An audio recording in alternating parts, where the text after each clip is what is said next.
तो चलिए आज एक सफर पर चलते हैं शिव पुराण की दुनिया में। ये एक ऐसा प्राचीन महाकाव्य है जो सिर्फ दिव्य कहानियों और ब्रह्मांडी किस्सों से ही नहीं गूंजता। नहीं, ये उससे कहीं ज्यादा है। ये तो सृष्टि, अहंकार और उस अटूट शक्ति की जड़ों तक पहुंचने की एक गहरी खोज है। और पता है ये सब कुछ शुरू कहां से हुआ? ये शुरू हुआ प्राचीन ऋषियों के एक बहुत ही सीधे साधे अनुरोध से। उन्होंने बस इतना ही तो कहा था, हमें वो कहानियां सुनाइए जिन्हें सुनकर हमारे दिल, दिमाग और आत्मा सब समृद्ध हो जाएं। तो चलिए हम भी मिलकर उसी ज्ञान की खोज में निकलते हैं। तो अब सवाल ये है कि शुरुआत कहां से करें? देखिए, किसी भी बड़ी कहानी को समझने के लिए उसके मुख्य किरदारों को जानना बहुत जरूरी होता है ना। तो इस ब्रह्मांडीय नाटक में कहानी शुरू होती है दिव्य त्रिमूर्ति से, मतलब वो शक्तियां जो हमारे अस्तित्व के पूरे ताने बाने को बुनती हैं। तो ये हैं वो तीन प्रमुख देवता। सबसे पहले ब्रह्मा यानी सृष्टिकर्ता, फिर आते हैं विष्णु यानी संरक्षक, और आखिर में महेश्वर जिन्हें हम शिव के नाम से जानते हैं, संहारक। लेकिन एक मिनट, यहाँ संहार का मतलब सिर्फ अंत या तबाही नहीं है। इसे ऐसे समझिए जैसे एक लौ है जो पुरानी सूखी पत्तियों को जलाकर नई कोंपलों के लिए जगह बनाती है। ये उस ब्रह्मांडीय चक्र का एक बहुत बहुत जरूरी हिस्सा है। लेकिन जरा सोचिए, जब इतनी बड़ी, इतनी शक्तिशाली शक्तियां एक साथ मौजूद हों तो टकराव की गुंजाइश तो रहती ही है।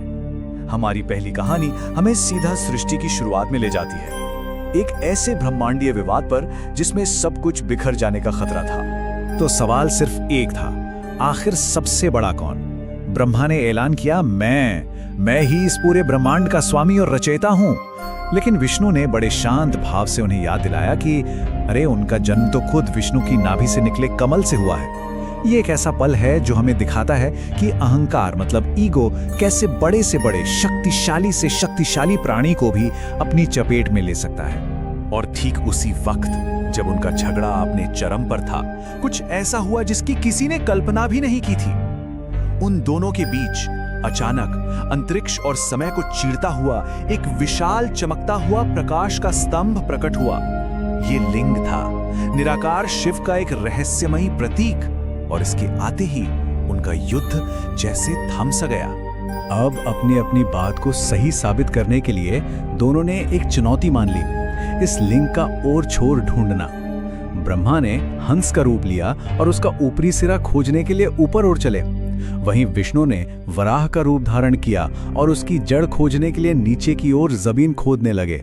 लेकिन दोनों ही नाकाम रहे। वो स्तंभ, वो तो अनंत था, वो एक ऐसी शक्ति का प्रतीक था जो उनकी समझ से कोसों दूर थी, भगवान शिव की सर्वोच्च शक्ति। तो अहंकार की ये समस्या सिर्फ देवताओं तक ही सीमित नहीं है। चलिए अब कहानी को इस ब्रह्मांडीय स्तर से थोड़ा व्यक्तिगत स्तर पर लाते हैं। ये कहानी है एक बहुत शक्तिशाली ऋषि की, जिन्हें एक कड़वा सबक सीखना था कि कैसे माया यानी ये ब्रह्मांडीय भ्रम बड़े से बड़े ज्ञानी को भी अंधा कर सकता है। मिलिए नारद मुनि से।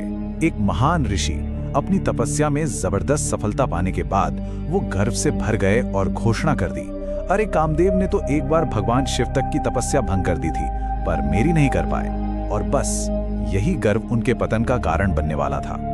भगवान विष्णु ने उन्हें माया की शक्ति के बारे में चेतावनी भी दी। उन्होंने कहा, घमंडी लोगों की आंखें खोलने की इसकी अद्भुत क्षमता से सावधान रहना।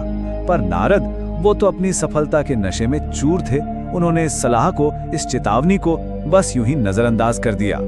और फिर कुछ ही समय बाद नारद राजकुमारी श्रीमती के सौंदर्य पर मोहित हो गए। अब उनका दिल जीतने के लिए उन्होंने एक योजना बनाई।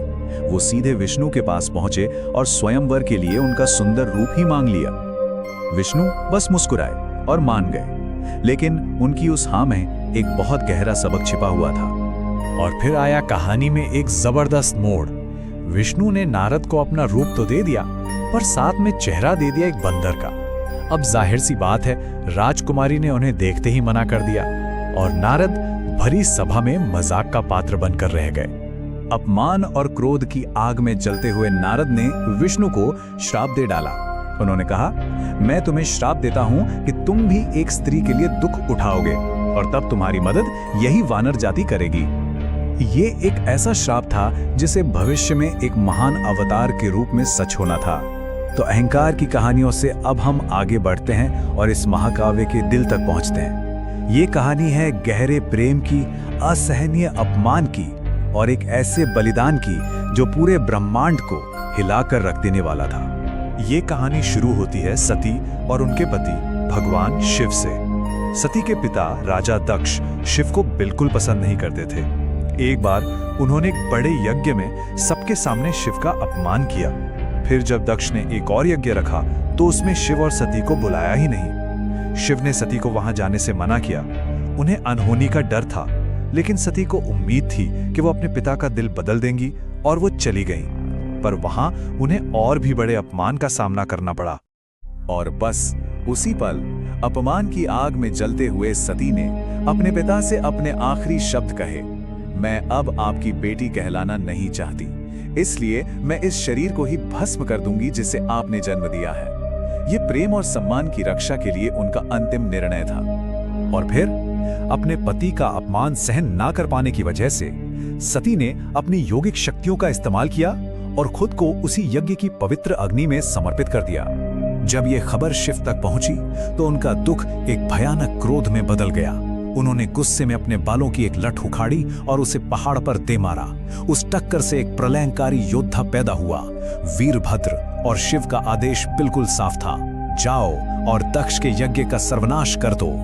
और वीरभद्र ने शिव की सेनाओं के साथ मिलकर यज्ञ स्थल पर धावा बोल दिया।